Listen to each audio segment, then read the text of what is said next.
Tony, are you frozen? I can't hear you.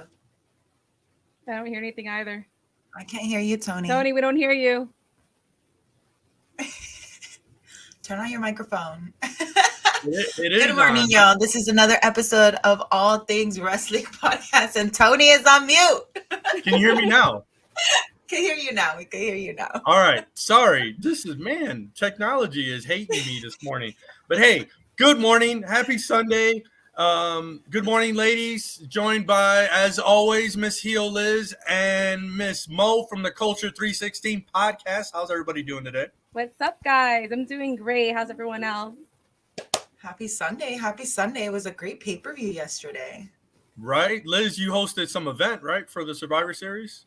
I did. I hosted the pay-per-view watch party at a bar here in Hollywood. So it was fun. Well, It that's was cool. great. I got litty. Nobody got too rowdy? No, thankfully. No, Well, everybody that's was good. enjoying the show, so it was great. And then, Mo, you were doing like some live tweet thing, right, on Twitter? Oh, we were doing. Ooh, my mic almost fell. I was actually running a Twitter space during Survivor Series. It was actually really, really fun. I think I tried to get you to come on, but I guess you were doing something. Yeah, no, I was out and about, and then when I got home, it was like the middle of Survivor Series, and then I kind of like rewound shit, and then I was just kind of skipping all around, and yeah, it turned into kind of a crazy day yesterday. I gotta get you in one day, man. It was funny. It was nothing but jokes. I'll have to jump on for sure on the next one. But hey, ladies, I'm really excited about today's show. I know we're running a little behind, but that's just technology, and we got a really amazing guest coming on. Let's see. We want to make sure. Can you guys hear me? Yes. I can hear you. And with today's guest, I'm going to let you ladies take over. So I'm going to excuse myself, or Liz, if you want to kick me off the show. We're going to boot you the fuck I think out. technology's been doing a good job with that. Yeah, right? I'm just going to exit. Shoot. So I'm done because the computer hates me this morning. You ladies are taking over. We have an amazing guest, and I'm going to let you ladies take it from there. We have a very special guest. I consider her to be one of the few pillars towards the building blocks of giving women of color just the build that we have today, to giving us like the barriers that have been taken down. She's known for her amazing walk. Of course, the Feeling Me song that everyone knows, that everyone keeps looping on Twitter. She's gorgeous. She has amazing cosplays and whatnot. She definitely was one of the girls that was most memorable from the Diva Search. We have Kristal Marshall. I'm super excited to be meeting with her today. How are you, Kristal? I'm good. Thank you guys so much for having me on. Sorry for my nervousness. I'm actually shaking right now. Oh my gosh. Don't be nervous. You don't understand. It's just that I watched you as a little girl. Like, you were one of my favorites. Like, between you and Layla for the Diva Search, you were one of my favorites. Man. And like, now look at the way the universe works. I'm sitting across from you. How are you? How's life been? Life is good. I just want to tell you, I love your hair. I didn't have a chance to tell you that, but your hair is amazing. Thank you. I love yours too. Everything is giving. Like, I must say, you have not aged a bit. You probably hear it all the time, girl. But everything is just Thank giving. you. I'm holding on. I'm like, oh. I don't know. Is it the skincare routine? Is the fitness? Like, you want to share some tips with us, girl? Like, what is the secret? You know, everyone asks me that. I honestly feel like water is important. Water is so important. Vaseline at night on your skin, because it's a thing, but it locks in moisture. It does not clog your pores. But in all honesty, I think at the end of the day, what it is like, I'm very comfortable with who I am. I haven't really changed very much because I haven't really jumped on too many trends. Just being true to yourself and being a happy person, you know, because all that negative stuff, it does age you. So. Of course. Yep. Well, whatever it's doing, it's completely and utterly Thank working. you. I'm going to have a plethora of questions. So okay. I'm going to just announce that ahead of time because you are very interesting.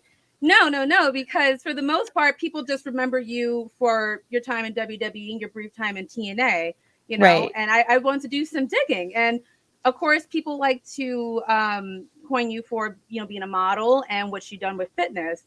But I Mhm. realized that you are no stranger to the camera. You were already experienced before you came to WWE. Yes, serving and deserving from a very, very young age. Yeah. So, like, how did that happen? What got you into modeling or just wanting to be in the entertainment industry? You know what's crazy is when I was a little kid, I always knew that this is what I wanted to do. Mhm. And my parents are immigrants. They're from Barbados. And my mom is really, really kind of a more shy, reserved person. So for her, she's like, what am I going to do with this kid? This kid wants to do this and this and this. We're polar opposites. So I just, ever since I was young, she put me in like acting school. She put me in modeling school. I just always was involved in something. And it was very self-propelled. It was nothing that my parents were really ever pushing me to do. So, let's see. And then I got into beauty pageants. I was a runner-up for Miss California USA and a runner-up for Miss California Teen USA. And from there, things just kind of took off. And I was just like, screw it. I'm going to try a little bit of everything. And that's kind of always been my philosophy in life. Yeah. Is like, just try it, like even if it's something that's a little bit different for you, you're going to push yourself to grow. So that's kind of how I ended up just jumping around into different fields of entertainment that way. Yeah, I noticed. I was reading up that you were on Project Runway. That was one Yeah. thing. You were on. You were actually a video girl for 50 Cent's Candy Shop. Oh my which gosh, I'm surprised yes. I didn't even notice that. I was like, hold on. But so here's something funny. You know who else was in that music video? Do you guys Who? remember Layla Milani? Yes. She was in that music video too. So I actually, yeah, she What was that like? It's really crazy because some of the girls that I started coming up and doing different small things with, like music videos, like I ended up crossing paths with them later on in life. Like I also did a Welcome Back music video with Mace. And yes, saw about that, yes. Yeah, and do you know the model Daphne Joy? That's what I first met her because she was in that video too.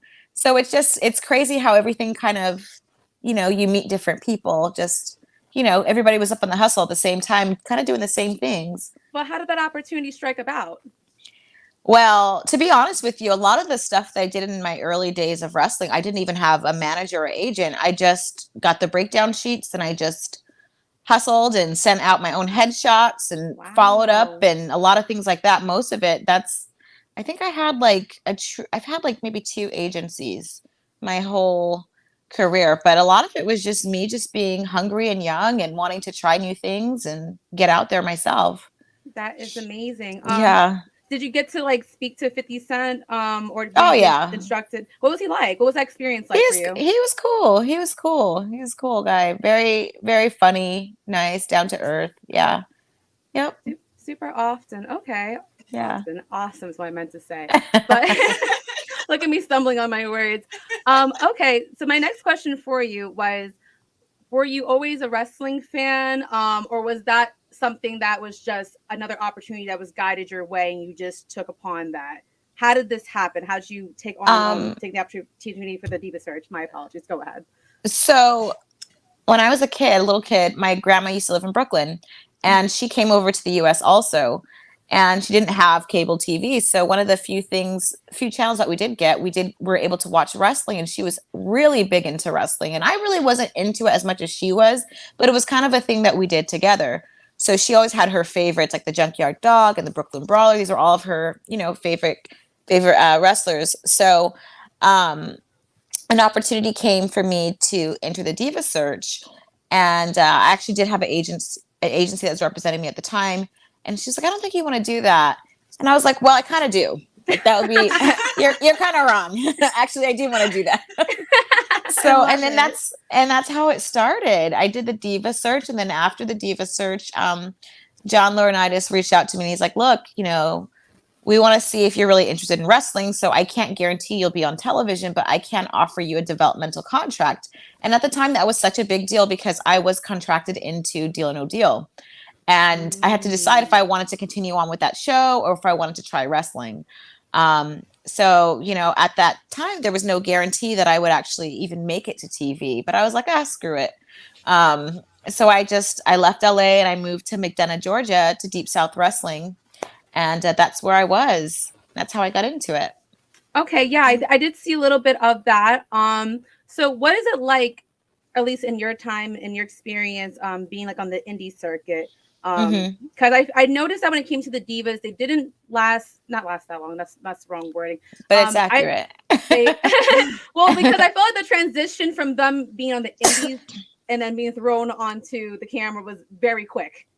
So what was the experience like? But the thing for me was that a lot of people don't realize that, but I was still committed to doing Deep South even though I was on the road. So when I would get off the road, I still had to report to Deep South. I still had to drill with the girls and the guys down there. Like I wasn't really off on TV officially until a year after I had committed to Deep South. So I was doing both.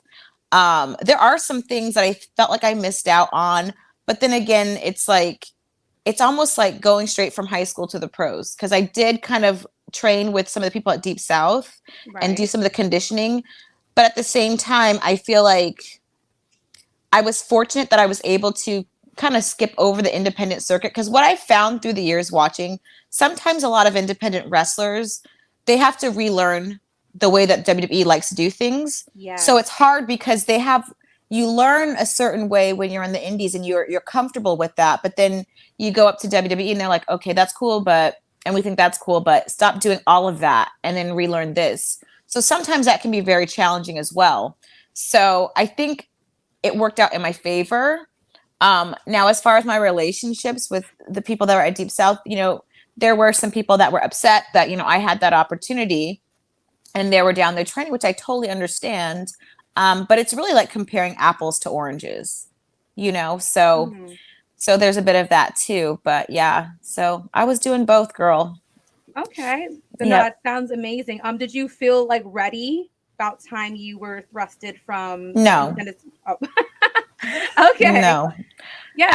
Absolutely not. I didn't know what the fuck I was doing. I was trying as much as I could. I would work with girl. There were times where I can remember just eating Tums backstage before like a match, because I'm like, I don't know what I'm doing, and I don't want to get hurt. I don't want to hurt anybody. I don't want to mess up, the match. Like that's a lot of pressure, because once you get there, all the people that have been there for a long time, wrestling for years, they don't care. They don't care that you haven't been wrestling that long. You're on the big stage now and you better perform. So that was a lot of stress. It was very, very nerve-wracking. I can only imagine. So what I have to ask, I guess, is that when it comes to your debut match, because I believe you went up against Jillian Hall, if I'm not mistaken, right? Yes. Did Jillian show you the ropes at all, or were they just like, all right, you're booked for Jillian, like you got to make it do what it do, girl? Yeah, Jillian is one of those underrated talents. Like she is so good at carrying really green talent. She's so good at that, and she's very safe, and she's very, very strong. There wasn't a lot of talking so much. I think not in the beginning, because she was like, let me just get through this. I'm sure that was her mentality. Aww. But no, like Jillian and I are super close. I love that girl. She's helped me tremendously. She really, really did. So her, Fit Finley, gosh, who else? I feel like a lot of the guys genuinely wanted to see, especially the girls that were super green, they wanted to see them do well. But I think from my impression of the guys that were helping us is I think that they wanted girls to be solid chain wrestlers, but remember that they're still women, and to wrestle like they would fight in real life. And I'll be very honest with you, I think that there are some female wrestlers that are powerhouses and bruisers, but I was not a powerhouse. I was a very small person. So I think as far as the psychology of wrestling, as a smaller person, as a female, I need to make it look as authentic as possible. And there's just some things that even though I might know how to do, that I probably shouldn't do, because in real life, would a small woman like myself do a power move like that? So, and everybody already knows that you're not a wrestler.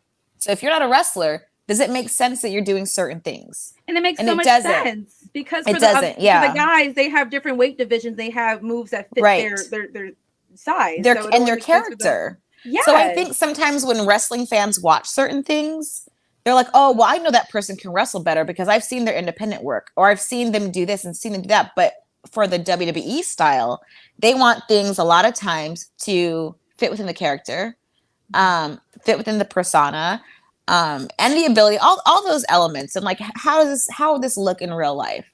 So I think that is the biggest difference that I saw between WWE style wrestling and the indie circuit and if wrestling. I'm not mistaken, you guys had like 2-minute matches or maybe like shorter than Exactly. And that. You know, and it's so hard sometimes. And that's what I love seeing about women's wrestling now. It's so different. Like you guys are given so much more space to shine from an athletic standpoint, from a creative standpoint, from even the ring gear. Like I look at it now and I'm like, wow, they have actual ring gear.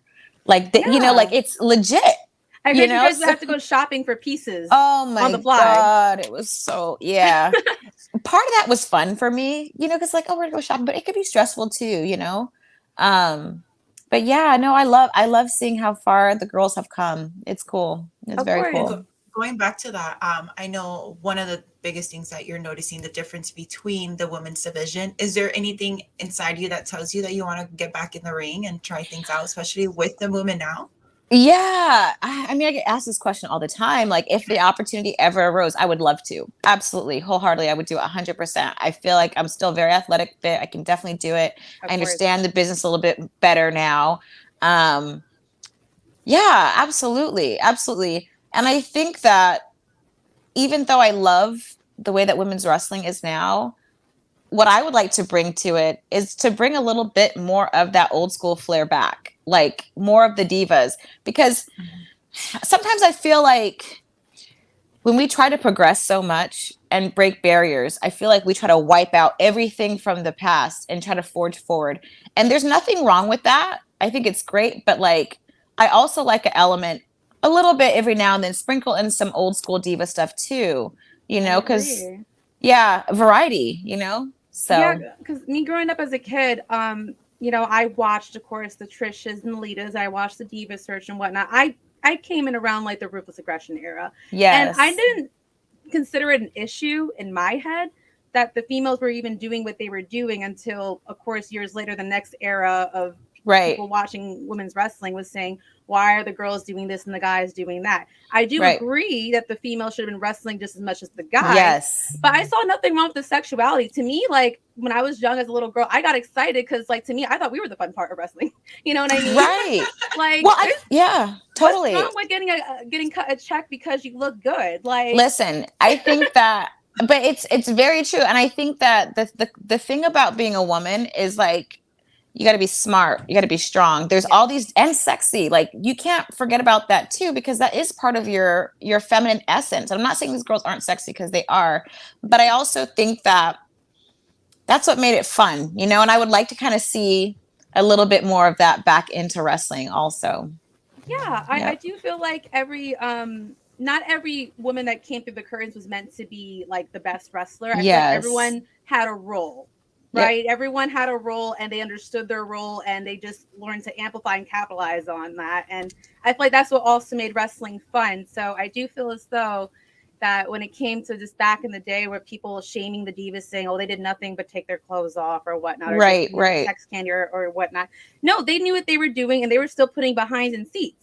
You know what I mean? Yeah, like although you guys were, you know, were of the smaller parts or smaller segments of the entire show, you guys were very memorable. I mean, again, your career wasn't that long in WWE or in TNA, but people are still talking about you, girl. The Diva stands love you. Like your walk, I see it circulate every day. That walk. Where did the walk come from? I have Paul Heyman. So what happened was when I was starting out, I was trying to like find my way. And like I said, what I appreciate now is I feel like they spend more time with the girls developing characters. Yeah. And at the time I was like, I remember I wasn't speaking to him specifically. I'm trying to remember who I was talking to, but it was backstage and I was like, I got to figure out my thing. Like, how do I? And then he kind of like leans over and he goes, your thing. And he's like, when you enter a room, are all eyes on you? And I was like, yeah. And he's like, why do you need a thing? He's like, just enter the room. Such a Paul answer. That is. And I was like, okay. And he never said do the walk, but like I took from that as like, just show up. So yeah, that's what I did. So did you consider that your character? Because you didn't particularly have a character, but everyone remembers you as just being this gorgeous bombshell. You know what I mean? I don't even. Was it like an amplification of you? Like, what would you say? Yeah, exactly. It's like an appendage of myself. Like it's like, yeah, because it's like, again, it's like, and it's funny because like when you know me as a person and we're friends, I'm super sweet, cool, chill, but like I know the persona of myself. Like when I go and meet people, they're like, oh, like wow, she's kind of scary, but she's kind of like, I'm intrigued, you know. But I know that about myself that's first impression usually people get of me. So it's like, screw it. Well, we're just gonna run with that. Oh, okay. Well, it Yep. definitely worked out. Are there any favorite moments you had in your time in WWE? Because you had quite a few storylines. Yes. I loved working with The Miz and the Boogeyman Angle. Like him and I. So Mike used to live downstairs from me. We were at Deep South Wrestling, an apartment downstairs, and we were cool, you know, like we were always good friends. But it was fun when I got to work with him because it was just, it's like your buddy, you're out there just goofing or whatever. But yeah, I really enjoy watching his career and what he's done. Like he's really he's stuck around for a long time and really evolved. It's really awesome to see. So yep. Definitely. I must ask, one of my favorite like roles I seen you in was part of The Wedding, and your role Yes. was long. Yes. And just having the opportunity to have Jagged Edge play at your wedding. Oh my God. Like, what was that like to just know that you're working with the production? I know. Yeah. Like, I know. It was chaotic in all the right ways, but like what was that whole storyline like for you? Like what was that whole experience like? It was wild. Actually, I just had my girlfriend. I'm on a group chat with her and her husband, and I'm recently divorced. And she said, "Well, this is still my favorite wedding of yours, hands down." And she sent me the wedding, and I said, "Me too, girl. Me too." So, oh my god, yeah, it was great. I just. It was a typical WWE style wedding, I guess, you know? So it was very extra. Jagged Edge and The Godfather and all that. It was. I wouldn't even say good. typical, because that was also around a time where like WWE was more comfortable with like having more like hip hop music and R&B music. Like yeah, well, SmackDown. Yes. SmackDown was, I think SmackDown was a brand that was more for Blacks and Latinos, the way that it was marketed and the network that it was on. I think it was on the CW. I don't know. It flipped. Yeah, it flipped a couple networks, but I think if you look at the roster too, it's a more diverse roster. Mm-hmm. So you had Rey Mysterio, you had Batista, you had Booker T, Sharmell, me, Teddy Long. So yeah, it was a spicy network. It was a spicy brand. That's what I like to call it. I agree. Yeah. So how do you feel overall about your impact with your short time in WWE? Do you feel like you see a little bit of you in other people? I do. And you know, it's crazy. I don't understand it. Like from my perspective, and like when I think back about it, I was like, gosh, I wasn't there that long, you know? But it's one of those things, it's like you experience something when you're going through, you don't understand like how important it is, you know, what you're doing. And I always kind of looked at myself like, oh, well, I'm probably not the best worker, you know, like, but in all honesty, like, I mean, think about it. You are someone who's never wrestled before. You get thrust into this position. You're trying to learn as you go. And then you see you're surrounded by Trish Stratus and you're surrounded by Lita and Victoria and, you know, Melina, all these amazing female wrestlers that can really, you know, they understand the game because they've been in it. So it's like you feel like you have to catch up, you know. And while I think that I did a lot with my time and I'm really proud of myself and how far I've grown in a short period of time, there is that little bit in me that's like, man, I wish I had a little bit more time, because I wonder how much more I would have evolved and who I would have become, you know? So there is a little bit of that. And I feel like that's why I always will leave that door open to coming back, because I still feel like I have so much more to give. And it's hard for me sometimes because I'm like so proud, but I'm like, I look at it now, I look at like, you know, when Sasha was there, Naomi and Bianca Belair, I look at them, I'm like, wow. That's crazy. I didn't think that I was going to ever see that in my lifetime. But they're there because of you. Remember that small little role. That's the great thing about wrestling. You know, it's not just about the physicality that goes on the ring. Sure. It's about resonating with the audience. And Absolutely. even though you were there for such a short time, that's what you did. You, along with other women of color like Jazz, Jacqueline, like you said, we had people down the line like Melina come in, Naomi, Sasha, Bianca, Yeah. Ember Moon. I mean, you played a role with But beyond that, though, what I love to see is crazy is because, like, when I was first in wrestling, I felt that pressure to kind of fit that mold of a diva. You have the lighter color hair, what's attractive. Like, it was a different time. It was like we're at the point where people are going to start to kind of embrace different looks and textures and things like that.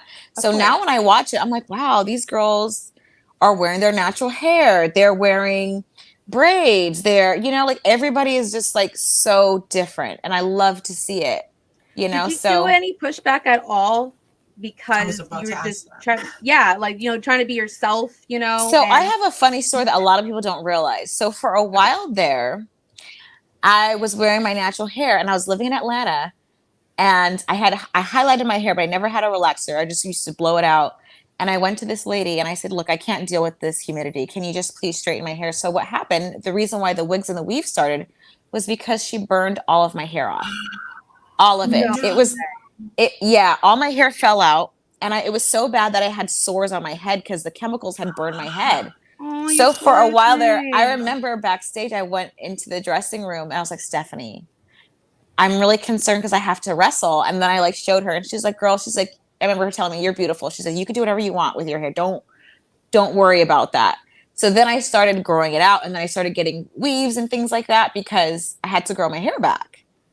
But yeah, no, that was crazy. I'm so sorry that happened to you. No, because I understand as an ethnic woman myself, just, our hairs are it's like our crown on our head. Yes! You know what I mean? And it's very frustrating when you deal with people that just don't understand our hair. Yes. They don't ask questions, because that probably could have helped you out a lot. But I mean, it's lovely to hear that at least they allowed you to self-express. Oh yeah, absolutely. We had heard a lot of stories about girls being pressured to go get work done, to lose weight, to tan themselves, change their hair or whatnot.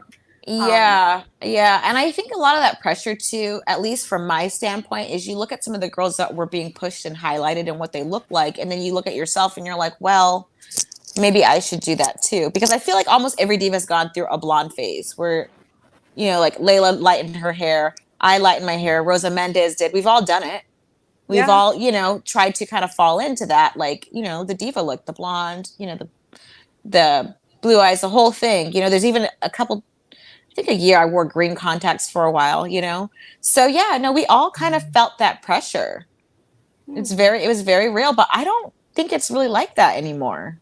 Did you feel the pressure more from the back end part of WWE or more of the fan standpoint of what you thought? Both, during that era, and I don't know how it was like, but the dirt sheets and a lot of the forums, I'd read stuff and people were really, really nasty.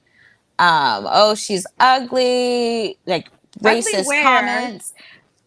But yeah, no, but a lot of times I think people forget, like, entertainers are still people. So, a lot of times if you go looking for the negativity, you'll find it. And a lot of the girls, they'd read stuff and they'd internalize it, and you take it to heart for sure. Yep. And how was it? Was it easy for you to just kind of maneuver your way around that? Like you said, if you go look for anything negative, you want to, you are going to find it. I know that you explained earlier that you try to stay away from negativity, but of course, sometimes it just tends to find you. Yeah. I think after a while, I just stopped looking because you just figure, like, you know what? People are going to just, like, if you go look for it, you're going to find it. So eventually I just stopped looking, Okay.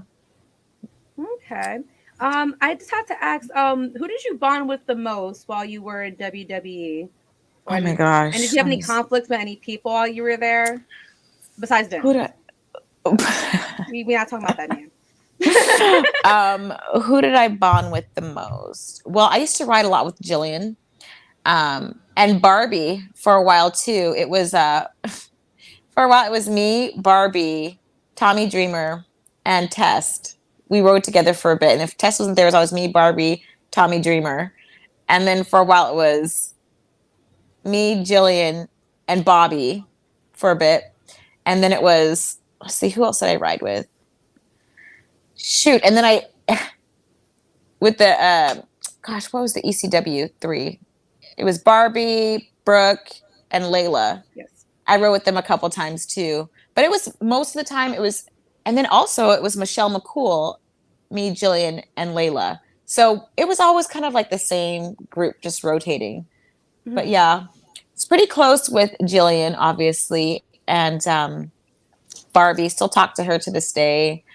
There's a few girls, but Layla also, I was in her wedding. We're still pretty close. Haven't talked to her in a while though. Oh, I love that. I know. Yeah. Yep. We're all pretty Okay. close. What I wanted to know is if you could come back to the WWE and you could set up a feud with any female wrestler of your choosing, who would you choose? I don't think that would be the route that I would want to take. If I were to go back to WWE, I think I would actually want to go back as a consultant or a manager. Oh, okay. Yeah. Yep. Or And who general would it be? manager, something along those lines. And I think what I would want to do is just kind of go in and, maybe have a segment for a few weeks where I'm introducing myself to certain superstars and trying to find some fragmented parts to kind of pick on, and then kind of separate. I'm not sure who, but separate some people and form my own stable, and then start You're some the shit. manipulative manager. I see. Yes, That's exactly. a lost art. It's actually But a I lost think art. it is. I think my ultimate feud would actually be with Stephanie McMahon. Yeah, That to would get be spicy. to get Stephanie back in, to kind of like corral this toxic person's come in and to kind of put me in my place. I think that would be great to see. Well, the Royal Rumble's around the corner. Are you going to make some phone calls? I mean, Triple H, actually. Since he's not here. Triple H. Do you guys Pick have up his the number? phone, Hunter. Pick up Do the you have his phone. number? No, she's fit. She's ready. She's ready to go and Yes. everything. Like, I would love to see you. I mean, we've seen people like, but Jillian Hall came back. Victoria came back. Who else? Melina Kelly came came back back. twice. You know what I mean? I would love to it. see a stare down or two. Even if, of course, you're not going to choose to wrestle. That would be honestly great, because you don't really see too many female managers. I think the last They don't do it anymore. They don't do it anymore. Selena Vega's the only one that's been active. Well, But then it's I like guess a I'll have to lost come get art. that work from Miss Selena Vega then. 'Cause No, that would be great. I like when they had whatchamacallit. I feel like there's a few people that could use mouthpieces in wrestling, Yes. and like that's Ronda another Rousey. great thing about the female roles. You know what I mean? Ooh, Building off Ronda of would this- be good. Ronda needs something, child. But that would be great. That would be great. No, there's some people who they have the physicality going on. They know how to Yes. wrestle and everything, but it just, as soon as they open up their mouth, it goes straight out the window. And Yeah, that's the beauty of a manager, especially a female manager. And Yep. you know, there's many women out there, I feel like they know how to like talk, like Zelina did, or how Melina did. Melina was the money in Eminem. She was. Oh my gosh, she really was. And she was the money afterward. I mean, she's probably one of the most well-rounded divas in history. Absolutely. I agree 100%. And we don't see that with women. I'm not sure if they just don't desire to push female managers, but like they come in all different I shapes. don't think that many could do it. I don't think so. Not from the girls that we had at the time. I think no. I think Charmel was fabulous also. But you know, I think that she was pretty bought in with Booker since it's her husband and they had the whole gimmick. But yeah, I just don't think, I think that it is a very niche skill set, and I don't think a lot of women have that. At least, I don't know now, but I think during the time, I don't think there were a lot that were at that caliber or could have been. So that's true, but it's just, you know, they had different females in different shapes and sizes. Again, we had Melina, she was sexy, she was spicy. You know, she's more of like a heel manager. You had Lita to Edge, of course, yes, they were together. But she was like the ride or die type of, like, not manager, but girlfriend on the side, but still helping with the matches. You know, Zelina. Yes. But I mean, as far as as like that true standout gift of gab type of manager, I don't think that there are many of those, you know? I don't think so. But yeah. Okay. Do you have any other questions, Liz? As far I know as I've been now, going on I a know roll. I have to keep going. You killed literally everything on my list too. So I was like, Yes. I do. I did just sign with Virtual Basement to be included into their PS5 video game. So I did sign a contract with that. We're going to start working on the scans for that. And I think that's going to probably be released, I think, next year in 2023. I know they've been working on it for a while. So I am excited about that. So that's what's coming up next. That's great. Yep. What else has been new in your day-to-day life? I do Um, still see that you're still doing cosplays. I see it on your page. You're still doing the modeling. Is there any other projects that you're working on outside of the one that you just mentioned? Let's see. I am working on developing a candle line right now. So that's still in the works. A clean burning candle line is kind of different. But yeah, I'm working on that. I just moved to Texas from Colorado after 15 years. So just adjusting to life right now. And just that's it. I'm just trying to get ready for this Rumble, if I'm honest with you. Yeah, that's it really. I love it. Well, thank you so much for coming on. Like again, Of I'm still shaking. course. I've been Oh shaking my like this the entire gosh. time I've been talking, just because You're amazing. No, this is like a struck moment.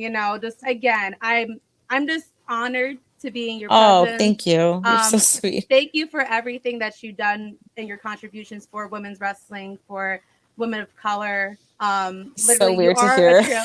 No, seriously, you are just a trailblazer. Like, you are just amazing, and I really do Thank hope we you. can see more of you. So again, Hunter, pick up the phone, please. Pick it up. Pick You it know how to up. find me. Stop Yeah, playing. Exactly. I would love to see more of you, and I hope that you do flourish in all your other endeavors. So Yes. thank you so much for coming on to the show. It's You're really very been a good welcome. time. You're very welcome. Thank you so much. Yes, thank you so much for coming on. I appreciate your time. Thank you. Yeah, you Any guys are other plugs welcome. you want to put in? Follow me on my socials, Beijing Bombshell 83 on Instagram, and also on Twitter, Beijing Chrissy 83. Yeah. Yep. So follow my socials. That's it. I'll be posting some stuff and just keep watching. Who knows what's going to happen next? Who knows? Who knows? But follow her, guys. Thank you so much for stopping in. I Yes, hope of you have course. a wonderful day. You too. Bye. Bye. Well, that was awesome, ladies. That was amazing. Mo was amazing. I'm so warm right now. I'm so warm because I am nervous still. I can't believe I just talked to Kristal Marshall. Yeah, no, that was great. Oh Man, you had a lot of cool stories, a lot of great insight, and looks like we could see her maybe in the Royal Rumble. Yeah. Oh my God. Like I would honestly die. I would honestly just die if I saw her. I love the Divas era. I'm Same. a cornball, but I love the Divas era. That's what I grew up on. It's not just the nostalgia for me. She had all the great points on that, man. It needs to come back and be sprinkled in there. Yeah, I liked what she said on that about incorporating some of that, diva style from back in the day, because, the women's division is they've really gotten away from that, and it's more, focusing on the women wrestling and things like that. But I thought she had a really cool idea, or, some female or women managers and mouthpieces. That would be interesting, because we don't really see enough of that in wrestling in AEW or WWE. You got Vicky Guerrero, but there's not too many out there. There's not any Paul Heymans or anything like that for the ladies out there. So that would be great to see. Yes. No, honestly, it'd be great. But thank you again, Tony, for even like pitching this my way. Like it feels like it didn't happen, because it just feels like a dream just now. I'm sorry I'm being a mark. I should apologize to her for being a mark, but it's just. Oh no, she was having a ton of fun. No, she was great. You guys were all great. I hope we get to see her in the Rumble. We'll see. Yeah. I hope so too. Well, I don't want to hold Liz up, because I think she said you got to dip out of here around 10, right? Yes, I have to go. Where are you going? You got an event? No, but I got a whole bunch of stuff going on, and I have Comic-Con, so I'm working on a cosplay that I need to finalize all my pieces, and it's stressful. Stop acting, Liz. Oh my God.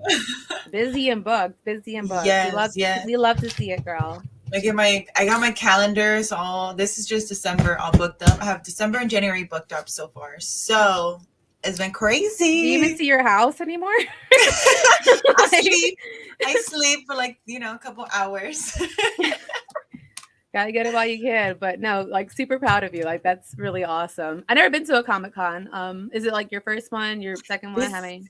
This is my first like Comic-Con in general.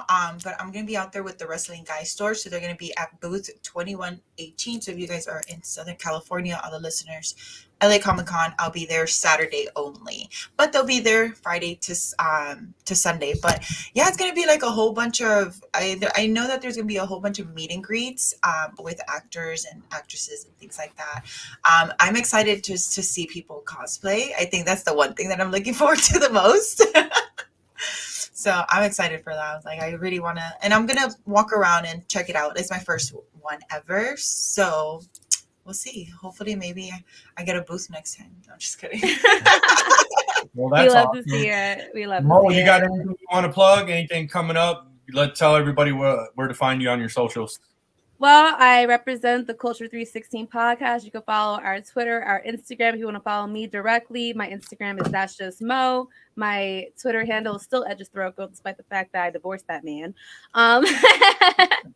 And we are running a space for the next pay-per-view. I think it's on December 10th for NXT Deadline. on a Saturday. Yeah. What is that, on Twitter? Do you guys do that? We do our spaces, so if anyone wants to watch along, maybe bring a drink, bring their smokes, or maybe just come in with the comedic laughter, because that's what we do. We just sit there and we laugh the entire time.